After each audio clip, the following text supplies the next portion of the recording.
السلام علیکم ورحمۃ اللہ وبرکاتہ۔ میں ہوں حکیم قاری محمد نواب نوری۔ آج ہم بات کریں گے توتلا پن۔ اکثر بچوں بڑوں کو یہ بیماری ہوتی ہے اور اس وجہ سے ان کو کافی شرمندگی کا سامنا کرنا پڑتا ہے۔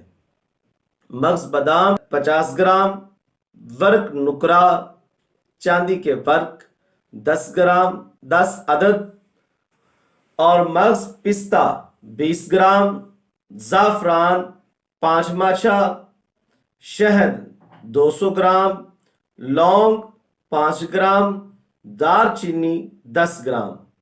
معروف طریقے کے مطابق ان تمام ادویات کا سفو بنا لیں اور اس کے بعد شہد میں یہ ڈال کر معجون بنائیں۔